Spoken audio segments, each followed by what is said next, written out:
आपल्या हक्कांची मागणी करत शासनाचे लक्ष आपल्या समस्यांकडे वेधून घेण्यासाठी मानवी हक्क अभियान समितीने भव्य मोर्चा पुकारला होता। या मोर्चात गरीब, कष्टकरी, गायरानधारक लोकांचा मोठ्या संख्येत सक्रिय सहभाग होता। मानवी हक्क अभियान संघटनेच्या मागण्या अनेक वर्षांपासून शासन दरबारी प्रलंबित आहेत। आतापर्यंत शासनाने गायरान जमिनीबाबत अनेक निर्णय घेतले आहेत, परंतु महसूल विभागाच्या हलगर्जीपणामुळे गायरानधारक जमिनीपासून अद्यापही वंचित आहेत। त्यामुळे वर्ष 2011 पर्यंतचे शासनादेश काढून गायरान जमिनी वाटप करण्यात यावे या प्रमुख मागणीसह इतरही मागण्यांना घेऊन मानवी हक्क अभियान संघटनेद्वारे विधान भवनावर मोर्चा काढण्यात आला। ज्ञानेश्वर हिरामन मुंबाडे अमरावतीवरून आलो आहोत। आज मानवी हक्क अभियान या संघटनेच्या माध्यमातून या ठिकाणी ज्या प्रलंबित मागण्या आहेत, हे पट्टे यांना जो 7/12 मिळाला पाहिजे।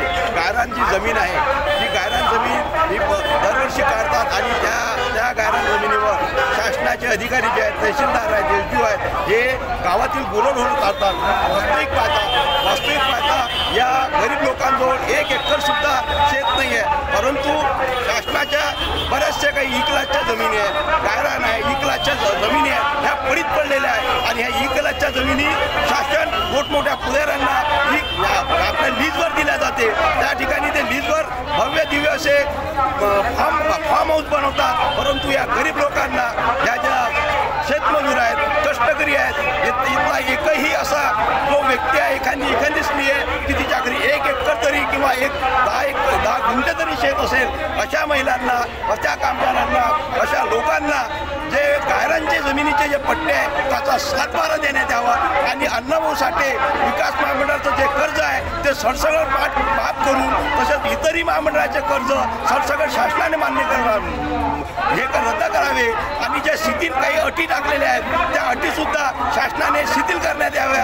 अण्णाभाऊ साठे यांना भारतरत्न देण्यात यावा आणि लहुजी वस्ताद साळवे जे क्रांतिकारक होऊन गेले त्यांचं नाव महापुरुषांच्या यादीमध्ये केंद्र शासनाने त्यांच्या महापुरुषांच्या यादीमध्ये घ्यावं आणि यांच्या ह्या ज्या मागण्या आहेत, ह्या प्रलंबित असलेल्या मागण्या आम्ही शासनाला वेळोवेळी विनंती करीत आलो, परंतु शासन प्रत्येक वेळेस दुर्लक्ष करते। त्यामुळे आम्हाला मोर्चे काढावे लागतात, आंदोलनं करावं लागतात, परंतु शासनाला माझी विनंती आहे की यानंतर अशा प्रकारचे आंदोलन आणि अशा प्रकारचे मोर्चे आमच्या गरीब लोकांकडून तुम्ही करून घेऊ नका, ही माझी शासनाला विनंती। जर या मागण्या पूर्ण नाही झाल्या तर तुमची भूमिका नाही झाल्या तर आम्ही आंदोलन करू आणि बाकी इतर लोकांनी जे म्हटलं की आम्ही आत्महत्या करू, परंतु आम्हाला आत्महत्या हा पर्याय नाही। आम्हाला शासनाच्या दरबारीच आम्हाला न्याय मागायचा आहे आणि आम्हाला शासनच न्याय देईल आणि शासनाकडेच आम्हाला अपेक्षा आहे न्यायाची, इतर कुणाकडून आम्हाला न्यायाची अपेक्षा नाही आहे।